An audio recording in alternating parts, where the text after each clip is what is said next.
Hello everybody and welcome back to Minecraft, where we have the dust mod installed. So it adds brightly colored dust which can be crafted and shaped into runes on the grounds which do cool things. So let's dive into some of the basics. So over here I'm going to show you some of the crafting recipes that you're going to want to know with this mod. So if you put 2 tall grass and a coal together, you will get the most basic, which is plant dust. And I'm going to go in order on how good the dust is. So if you take 2 plant, add a gunpowder, you get gunpowder dust.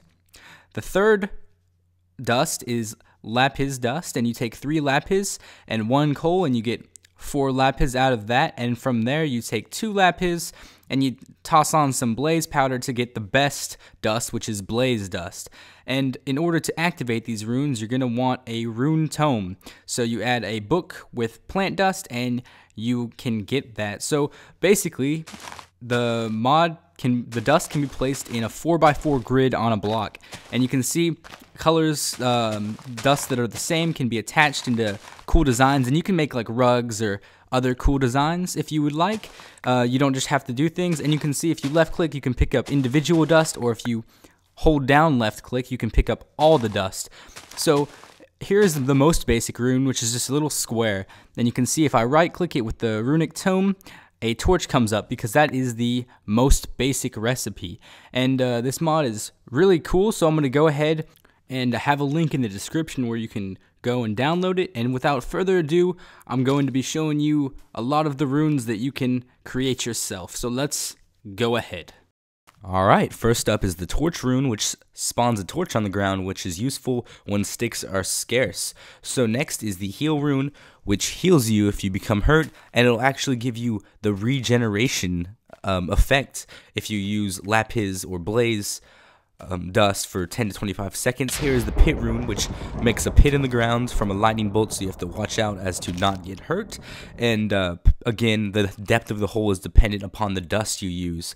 Here is the lumber rune, which actually takes down the trees, and it'll give you more wood than trees if you use more powerful dust.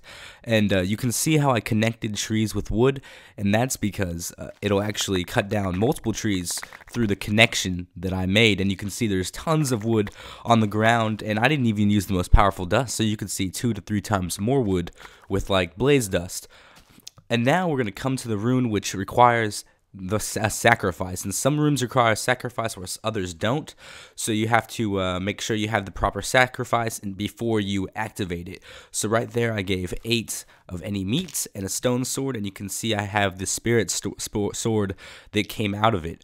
So if I spawn a pig real quick, I'm going to show you how awesome it is. It has 10 knockback, so it'll shoot anything across the map. And if I sound a little different right now, it's because I'm still a bit sick, but I wanted to go ahead and release a video for you guys. So you can see I did the same thing with the meat on the same symbol, but instead I threw a pickaxe, which gives me a spirit pickaxe.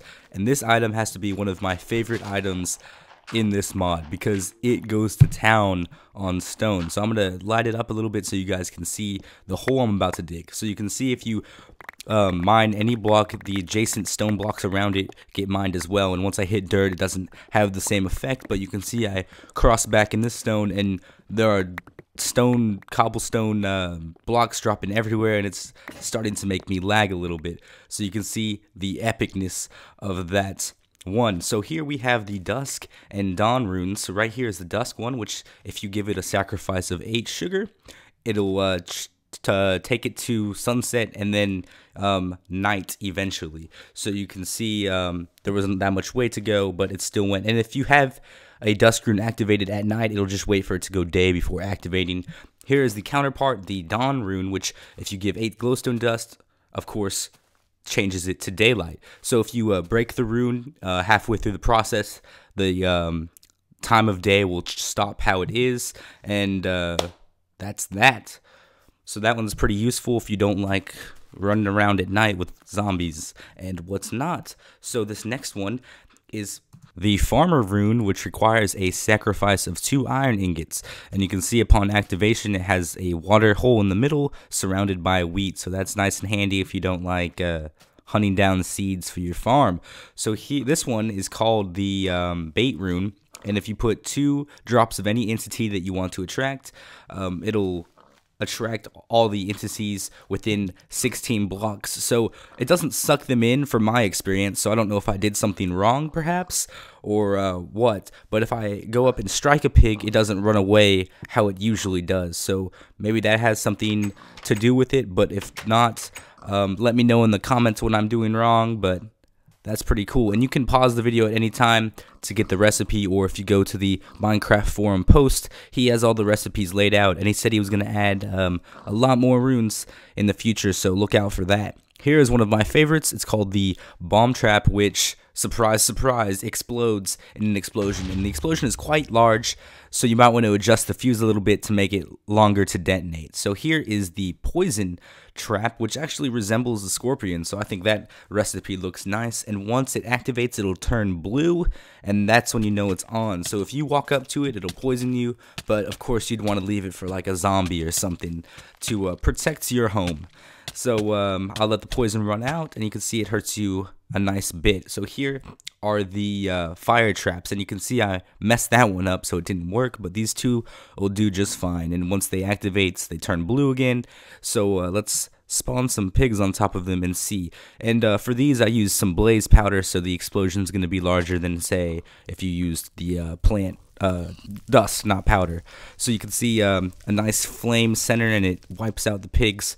So we'll spawn 20, 15 is good, and you can see they all die within seconds. So that's pretty powerful rune, but watch out because it has a large friendly fire zone, could burn down your house or something. Here is the lightning trap, and surprise, surprise, it'll strike you with a lightning bolt if you get too close. So you can see it's a pretty nice lightning bolt. It hurts you a little bit, so you'd want to put a couple of those to take out a mob. So here is the cage rune, which requires a sacrifice of 6 iron ingots, and once you activate it, it'll cage iron bars around its target. So if you get too close, it'll cage you in a nice little cage. So that one's pretty funny if you're like trying to capture something. Here is by far one of the coolest ones.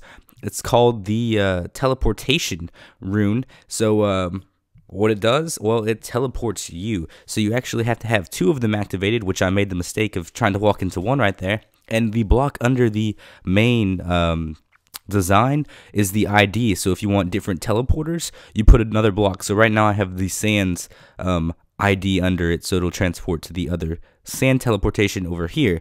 So it's nice and handy, and it takes a minute to cool down and recharge, and you can use it again. Now we have the obelisk rune, and this one is one of the ones where you can only use plant dust. So you sacrifice 16 cobblestone, and upon activation it'll create a pillar, and it'll take the blocks from underneath, so it'll leave a nice little hole in its wake. And the cool thing about this one is if you actually jump on the top block at the beginning, it'll make you rise to the air, and it's pretty funny. And I like the animation effects on all of these. If you could tell, the little circling beam kind of looks like a an induction beam or something. So yeah, there's the hole, as you can tell. And next one is the resurrection rune. So you can use lapis dust and up, and if you sacrifice 8 of one mob's drop, and I just did the enderman drop, it'll resurrect a creature from the pieces left behind. But I made the mistake of having my game on easy, so it won't spawn the enderman there. So take my word on it, it works, and it'll spawn a creature. I just again had it on easy rather than normal or hard. Here is the summon fire sprite rune, and it requires a sacrifice of 2 charcoal. Yes, charcoal, not coal, and 2 netherrack. So you can see it has a nice little fire sprite above your head, which causes fires around you, and it'll light mobs on fire if you walk too close. But if you destroy the rune or wait 3 to 4 days, it'll go away. So next is the time lock rune, and you can see the effect right there. Doesn't move, but you can see in the background the teleportation one still works, so it's just for this rune. But if you note closely, the sun stays in the same position. So I sped it up at about 900% right there, and you can see the sun stays still. And this one lasts for about 2 days, so that's pretty helpful if you want to keep it sunlight. And once you destroy it, the sun will move at the normal pace. as expected. So the next rune I'm going to be covering is the bounce rune, and it requires a sacrifice of 4 slime balls, and it allows all entities to jump tremendously high off of this block and land back without taking fall damage. But if I stray off a little bit to the right or left, as I show right here, you can take some fall damage, so be careful when you use that one. Next is the spawn record rune, which does what the title says, spawns a record. So you throw 1 diamond down and it'll give you a random record. And with the new, I think it was the 1.0 update, there's now way more records. So you can see I have the music disc far, so that's pretty cool if you don't want to have the complex way of getting a record. So here's a pretty cool one, which is the compression rune, and it does something similar to like equivalency exchange. And if you throw down stacks of coal, it's dependent on how much coal you throw down, it'll give you some diamonds in return. So the exchange rate is 32 coal per diamond, so my 2 stacks gave me 4 diamonds. Next is the enchant silk touch. So if you're still using the vanilla way of enchanting, you know that silk touch is hard to come by. So if you throw a diamond pick, a gold pick, and a gold block, then you will get a diamond pick in return, which is enchanted with silk touch. So that's pretty helpful, again, if you don't want to have the hard way of getting it. And the last rune I'm going to be showing you, which actually isn't the last rune that he's added. He has a couple more that I didn't have time to put in the video. It's called the void rune. So you can use any dust for it, and it has any sacrifice. So anything you throw in there, whenever you activate it, it'll actually get sucked in. But not to worry, it doesn't disappear forever. So you can see it activates and then disappears. So I had some good goodies, so maybe you want it back. Maybe you want just another way to store things. So if you put another one down and activate it with nothing on it, it'll bring back all of those items from the void. So that's pretty helpful if you want to, like, I don't know, store more stuff. So if you like this video, like it, favorite, even subscribe for more mod reviews and commentary. And don't forget to go in the description below and download and support this mod, because it has some promising updates coming in the future, and it has those extra runes that you can check out for yourself. So I'll leave you with that. Have a nice day.